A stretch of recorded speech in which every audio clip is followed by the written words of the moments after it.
नाज़रीन, शरीफ बरदरान और ख़ुद आसिफ अली जरदारी के माबैन जारी सर जंग के नतीजे में कराची शहर को एक बार फिर बारूद का ढेर बनाए जाने के खौफनाक तरीन साजिश का इंकिशाफ हुआ है।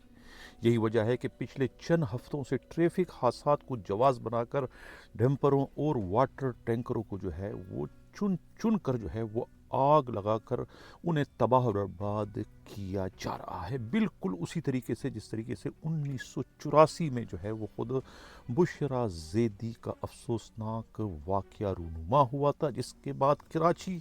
में जो है वो दहशत गर्दी की एक ऐसी लहर चल पड़ी थी जो कि कई सालों तक जो है उस लहर ने कराची का पीछा नहीं छोड़ा, बल्कि उस लहर के नतीजे में दहशत गर्दों का एक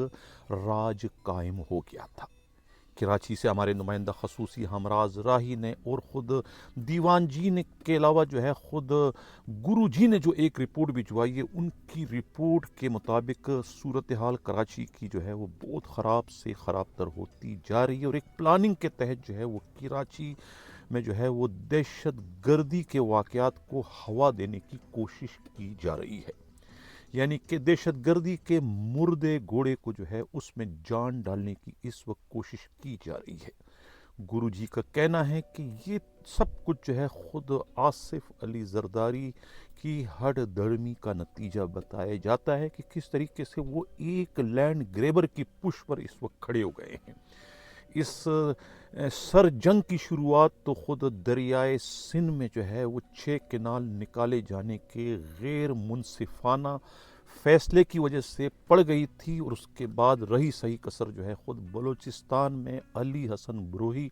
और ख़ुद बलूचिस्तान के वज़ीर आला सरफराज बुगटी के माबैन जो एक झड़प हुई थी, उस झड़प के नतीजे में किस तरीके से जो है ख़ुद सीएम ने अली हसन बरोई को एक शड़प कॉल दी थी और उसे भरी मीटिंग में जलील करके निकलवा दिया था, जिसके बाद जो है जवाबी तौर पर जो है ख़ुद सदर मुमलिकत की जानिब से भी एक शड़प कॉल जो है ख़ुद यानी सरफराज बुगटी को दी गई। तो उसके बाद हालात मज़ीद ख़राब से ख़राब तर होते चले गए। इन हालात की ख़राबी का असर जो है वो इस वक्त रोशनियों के शहर कराची पर पड़ रहा है। यानी ख़ुद पाकिस्तान पीपल्स पार्टी के बाद सीनियर रहनुमाओं का ये कहना है कि वफाकी हुकूमत और कुछ पसे पर्दा इदारे जो हैं वो इस वक्त पाकिस्तान पीपल्स पार्टी को दीवार से लगाने की कोशिशें कर रहे हैं। दरियाए सिंध में 6 केनाल निकालने की सूरत में जो है वो पाकिस्तान पीपल्स पार्टी की अंदरूनी सिंध की सियासत जो है वो ख़त्म की जा रही है और कराची शहर की जो सियासत है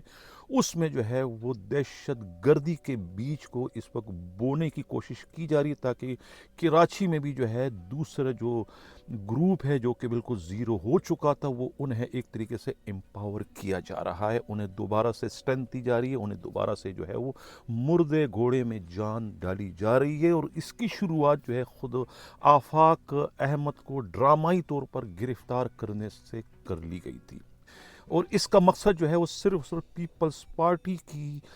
मुखालफत में जो है दूसरी कुव्वतों को जो है वो उन्हें ताकत देना है, उन्हें जो है दोबारा से उनकी टांगों पर खड़ी करना है, यानी उन्हें जो है वो दहशत गर्दी के ज़रिए उनकी दहशत में जो है वो एक तरीके से फिर इजाफा करना है, ताकि लोग उनकी दहशत की वजह से न सिर्फ उन्हें बत्ता देने का सिलसिला शुरू कर दे बल्कि बोरी बंद लाशों के खौफ से जो है वो आइंदा इलेक्शन में पाकिस्तान पीपल्स पार्टी और ख़ुद पीटीआई के मुकाबले में उन्हें ही कामयाब करने की कोशिश करे। ये एक खौफनाक साजिश है और इस साजिश के पीछे कहते हैं खुद शरीफ बरदरान है। इसी सिलसिले में जो है मुल्क के मुमताज़ सहाफ़ी खुद इमदाद सोमरो की जो एक रिपोर्ट है वो आप देखिए कि वो इस सिलसिले में क्या कहते हैं। हनीफ साहब, कराची के हालात इस वक्त संगीन हैं और एक मरतबा फिर 80 की दिहाई की तरह 90 की दिहाई की तरह आग और खून की होली खेलने की तैयारियां मुकम्मल हो गई हैं। इसमें दोनों तीनों फरीक शरीक हैं। आपको याद होगा 80 और 90 की दिहाई में किस तरह किसी ने मुहाजिर हकूक का अलम पकड़ा था, तो किसी ने सिंध कार्ड खेला था, तो कोई पख्तूनों के हकूक का अलम बरदार हो गया,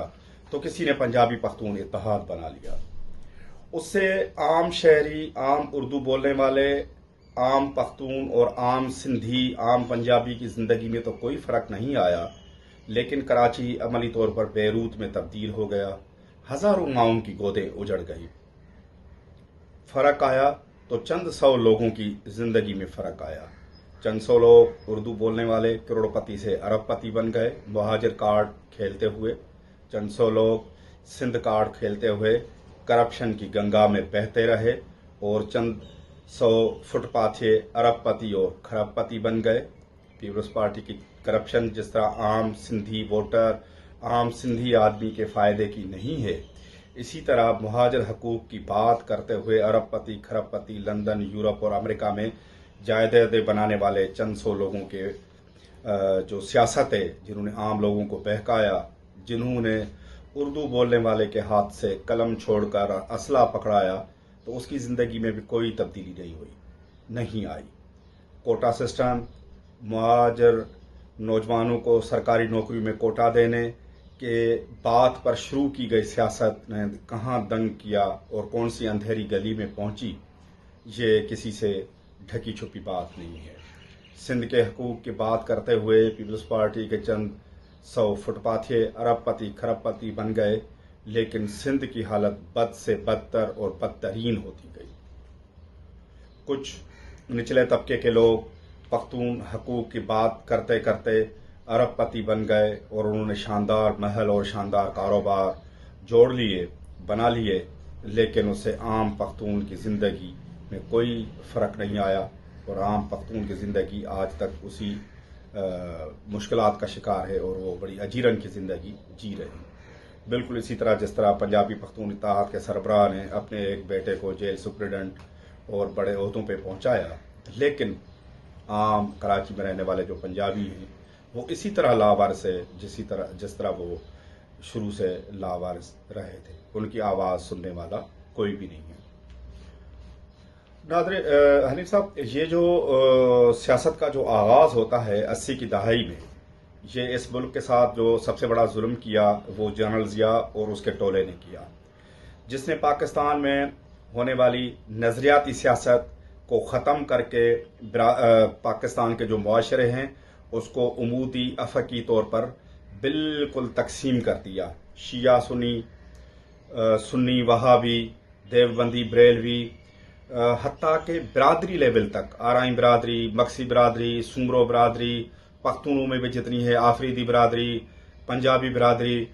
इन सब को एक बरादरियों में तकसीम कर दिया। इलाकों के नाम पे तंजीमें बन गई, बरादरियों के नाम पे तंजीमें बन गई। जनरल ज़िया ने पाकिस्तान के मुआशरे को ख़त्म, तहस और नहस कर दिया। जनरल ज़िया के टोले ने MQM बनाई। जनरल ज़िया के टोले ने MRD के 83 और 86 की जो तहरीक थी उसमें जो सिंध के लोगों ने लाजवाल जदोजहद की, उनको सज़ा देने के लिए MQM बनाई। अब ये कोई ढकी छुपी बात नहीं है, ये ओपन सीक्रेट है कि किस तरह सिंध के एक वज़ीर आला गौस अली शाह के थ्रू उनको असले से लेकर पैसे दिए गए और MQM की तामीर की गई। उसके बाद उसी MQM को ख़त्म करने के लिए MQM हकीकी, फिर उसी MQM हकीकी और MQM को ख़त्म करने के लिए लियारी अमन कमेटी, फिर उसके 2 ग्रुप, फिर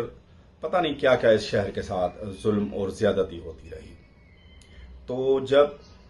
पीपल्स पार्टी आई तो उसने भी नजरियाती सियासत करने के बजाय सिर्फ अपने आप को एक होल में बंद किया और उसने भी इस शहर के साथ बहुत बड़ा जुल्म किया।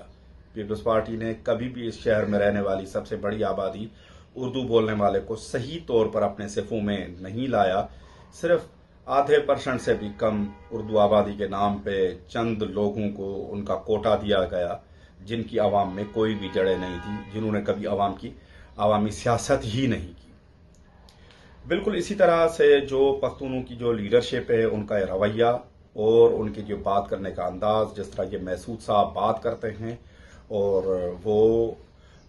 जलती हुई आग पे पेट्रोल छिड़कने के बराबर है। तो हम सब की ये जदोजहद होनी चाहिए कि जो भी आपको रंग, नस्ल, ज़बान के बुनियाद पे लड़ाने की कोशिश कर रहा है वो किसी का भी खैर ख्वाह नहीं है। ना वो उर्दू बोलने वाले का खैर ख्वाह है, न पख्तून का खैर ख्वाह है, न किसी सिंधी का खैर ख्वाह है, न किसी पंजाबी का खैर ख्वाह है। इस शहर अमन को, सिंध के दारुल खिलाफा को, पाकिस्तान के सबसे बड़े जो मुआशी जो हब है, इसको अमन का गहवारा बनाने के लिए ہم سب کو متحد ہونا ہے. رنگ، نسل، زبان کی سیاست کو رد کرنا ہے. ڈمپر ڈرائیورز ایسوسی ایشن کے جو محسود صاحب ہیں ان کو اپنی زبان اور بیان درست کرنی ہوگی، اور ہمارے جو متاثرین ہیں ان کا غصہ جائز اور واجب ہے، لیکن ان کو کسی بھی صورت میں قانون اپنے ہاتھ میں نہیں اٹھانا چاہیے. جو ڈمپر کرتا ہے، غلطی کرتا ہے، اس کا ڈرائیور غلطی کرتا ہے، ان کو گرفتار کر کے پولیس کے حوالے کرنا چاہیے. سب سے اہم ذمہ داری پیپلز پارٹی کے اوپر ہے، کیونکہ وہ تقریباً 16-17 سال سے بلا شرکت و غیر سندھ کی حکمران جماعت ہے. تو اس کو ایڈمنسٹریٹو آرڈرز کرنے چاہیے، انتظامی اقدام اٹھانے چاہیے، پولیس کو اپنا رول ادا کرنا چاہیے، نئی قانون سازی کرنی چاہیے. ڈمپرز کو یا جو ہیوی ٹریفک ہے ان کو قانون کے دائرے میں لانا چاہیے، تاکہ کسی کو بھی رنگ اور نسل کی بنیاد پر سیاست چمکانے اور نفرت کی سیاست خاص طور پہ چمکانے کی ضرورت نہ ہو، اور نہ اس کی سیاست کو کامیابی نصیب ہو. ناظرین، یہ تھے امداد سومرو صاحب، جنہوں نے اپنی رپورٹ میں بتا دیا کہ کراچی میں اس وقت کون سا کھیل کی شروعات جو ہے وہ کر دی گئی ہے. پر جو بھی ہے، یہ جو سیاست ہے خود شریفوں کی اور زرداریوں کی، یہ سیاست جو ہے وہ اس سے کراچی کا جو امن ہے وہ اس وقت داؤ پر لگا ہوا ہے. کراچی جو 2-2.5-3 کروڑ کا شہر ہے، اس شہر کے لوگوں کو جو ہے وہ ایک بار پھر دہشت گردوں کے رحم و کرم پر لانے کی جو ہے وہ کوششیں کی جا رہی ہے. یہ بلیک میلنگ کا سلسلہ چل رہا ہے، اور بلیک میلنگ یہ ہے کہ خود دریائے سندھ میں جو ہے وہ 6 کنال نکالے جانے پر پاکستان پیپلز پارٹی کسی قسم کا کوئی احتجاج نہ کرے. اور دوسری طرف جو ہے خود علی حسن زرداری جو ہے، یا علی حسن بروہی کے پیچھے جس طریقے سے اس وقت چھٹان کی طرح سے صدر مملکت کھڑے ہیں، وہ ان سے انہیں دستبردار کرنے کی کوشش کریں کہ ایک لینڈ گریبر کی وجہ سے جو ہے صدر مملکت جو ہے وہ بلوچستان کے پرامن سیٹ اپ کو جو ہے وہ ڈسٹرب کرنے کی کوشش نہ کرے، کیونکہ بلوچستان ایک حساس ترین صوبہ ہے. وہ صوبہ جس طریقے سے اس کو چلایا جا رہا ہے، اس میں کوئی اپنی سیاست کر کے جو ہے وہ دشمنوں کے کام کو آسان نہ بنائے، کیونکہ بلوچستان کے صورتحال سے پاکستان کی سلامتی جو ہے وہ براہ راست جڑی ہوئی ہے. یہ ایک طریقے سے خود پاکستان پیپلز پارٹی کو کے ہائی کمان کو بھی جو ہے وہ شٹ اپ کال دے دی گئی ہے، اور اسی کی وجہ سے جو ہے کراچی میں جو ہے یہ ڈمپر اور خود واٹر ٹینکروں کو جو ہے وہ ایک کے بعد جلایا جا رہا ہے. ایک ہی دن میں جو ہے وہ 5 واٹر ٹینکروں کو جلایا گیا. اس وقت آپ اسکرین پر دیکھ رہے ہیں، یہ کراچی کی نئی تازہ ترین صورتحال ہے، جس سے کراچی کے پرامن لوگ جو ہے وہ ان میں ایک بار پھر خوف و ہراس کی لہر دوڑ گئی، اور وہ سمجھ رہے ہیں کہ جنرل ضیاء کے دور کی طرف سے اس وقت ایک جماعت کی بنیاد رکھی گئی تھی پیپلز پارٹی کو دیوار سے لگانے کے لیے، وہ وقت جو ہے وہ دوبارہ اس کو ریپیٹ کیا جا رہا ہے. اور اس طریقے سے کراچی کے امن کو تیس نیس جو ہے وہ کیا جا رہا ہے. اس کا ذمہ وار جو ہے وہ اس وقت صرف اور صرف خود پاکستان پیپلز پارٹی کو بتایا جاتا ہے. یہ کراچی کے شہریوں کا کہنا ہے. اب دیکھتے ہیں کہ خود سندھ حکومت جو ہے وہ اس پر کیا ری ایکشن دیتی ہے، کیا رد عمل دیتی ہے، اور خود پاکستان پیپلز پارٹی کے جو رہنما ہیں وہ اس پر کیا کرتے ہیں. آیا وہ خود صدر مملکت سے اپیل کرتے ہیں کہ وہ اس سلسلے میں جو ہے وہ خود علی حسن بروہی کی جو ہے وہ حمایت سے پیچھے ہٹ جائیں، ورنہ کراچی ان کے ہاتھ سے نکل جائے گا. اب یہ تھا ہمارا اس کا پروگرام. کیسا لگا؟ اپنا فیڈ بیک ضرور دیجیے گا. اسی کے ساتھ دیا جاتا ہوں. اللہ حافظ.